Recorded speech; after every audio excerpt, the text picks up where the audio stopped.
Trinita Alexander. I just discovered I have a little echo. I'm in a different space, so I'm going to keep this short.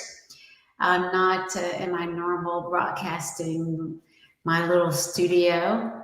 I'm in a different space, and so I'm just realizing I've got an echo. In addition, I have kind of bad lighting, so bear with me. Come on in if you're here live. Come on in, say hello. I would love to see who is here. If you're here, just say hey. This is my normal Sunday evening, 8 o'clock Central Standard Time, where I give some tips on setting up your week, your month, your life for success. And so we've been talking about purpose for the last few weeks. Hey, somebody's joined me. I don't have my phone with me. I can't see who you are, but welcome. Thanks for joining in live. So I have been talking about purpose for the last few weeks right here on Set It Up Sunday. And on this past week, I have been focusing on accountability as a way to achieving your purpose, achieving results. So I started out this last few weeks, I started out with developing trust or creating trust on a team. I talked about conflict and how you can't really expect not to have conflict on a team because everybody brings their own ideas of what their own perceptions, their own realities to whatever it is that you're trying to do. I talked about having conflict as a way to get to commitment because what often happens is when we don't talk it out, when we don't bring those different ideas to the forefront, it's hard to get commitment to a course of action. What I've found is that most people at the end of the day just want to know that their opinion, their experience, their expertise was valued. And so getting to that through that conflict will get us to commitment, and then of course we want to hold our team members accountable to whatever it is that we have said we're going to do. But part of accountability is holding yourself accountable, and so accountability was kind of what I thought about with the whole Simone Biles decision not to compete in the Olympics, as she had been working for the last few years to include an extra year this so she could compete this year since the games were postponed as a result of COVID. So they should have happened last year.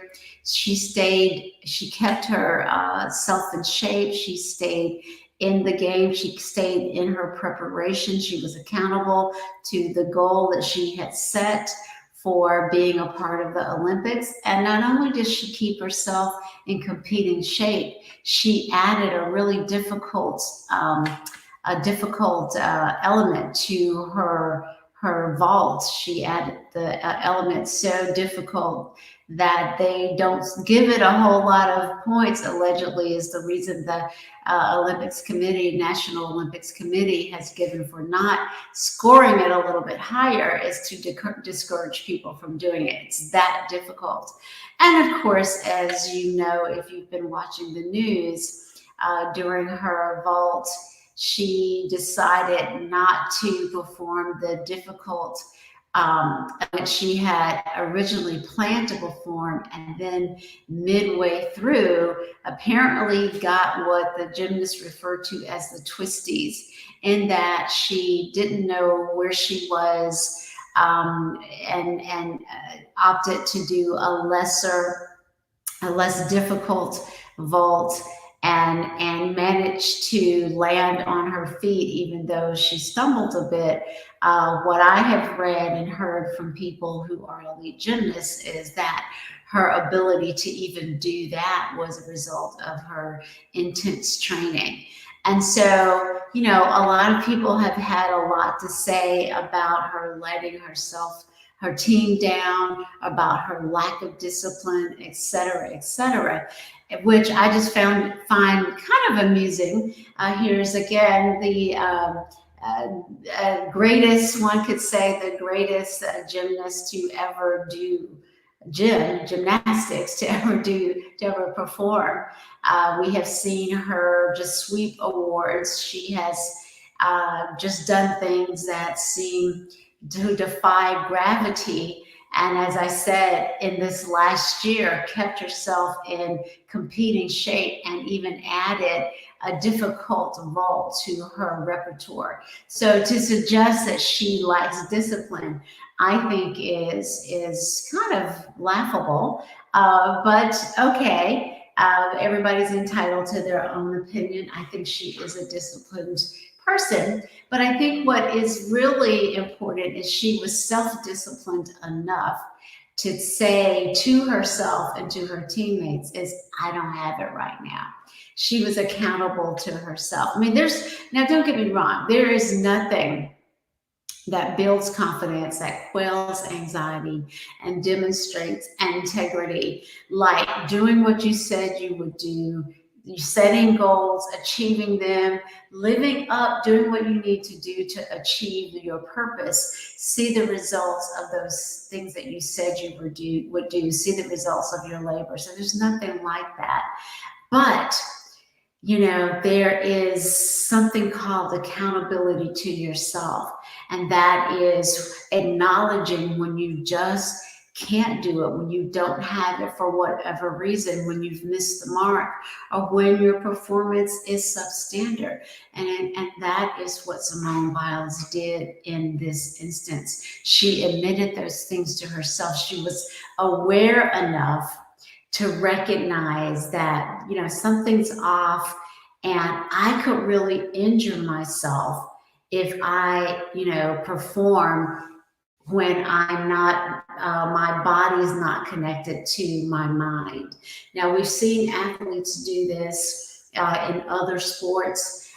This particular sport, however, when you're hurtling yourself through the air, defying gravity, as we've seen Simone Biles do, when you land, you have to know where you are so you can land on your feet and not on some other part of your anatomy, because you will land.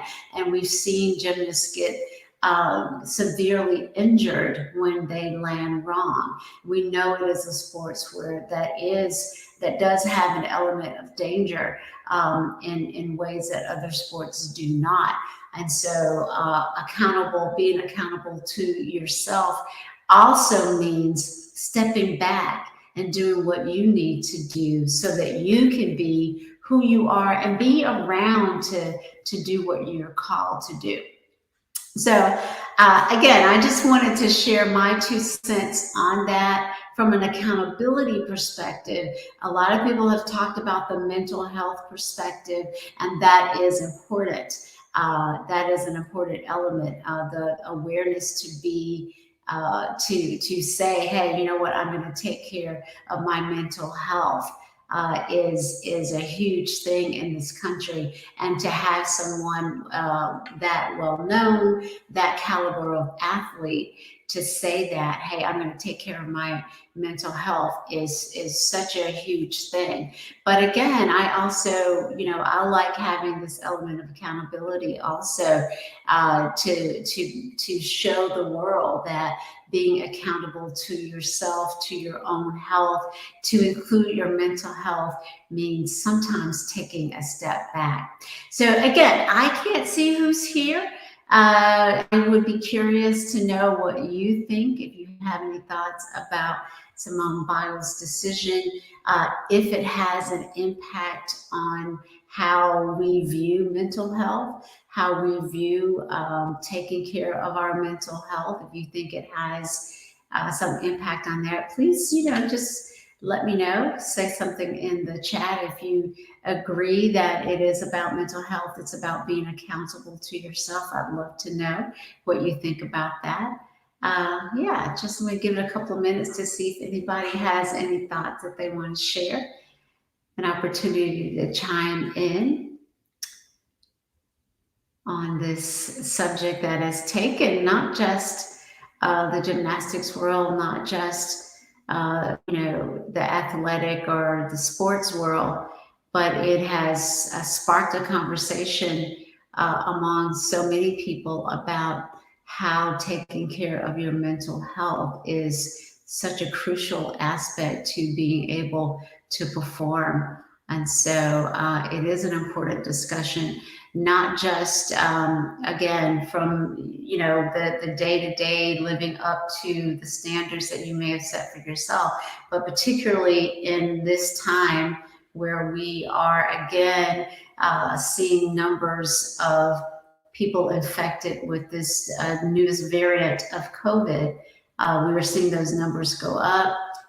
There is anxiety around that as people start to go back to work. So there's all kinds of things that are happening. What we're also seeing is people demanding some concessions, even if even if you're not an elite athlete, but you're going to a space every day where you have to be around other people.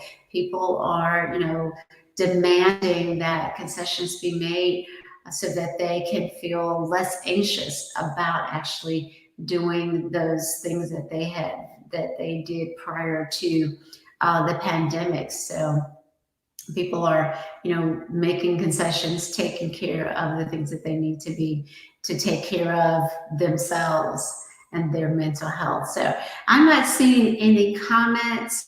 And so having not seen any comments, if you're here live, thank you so much for joining me.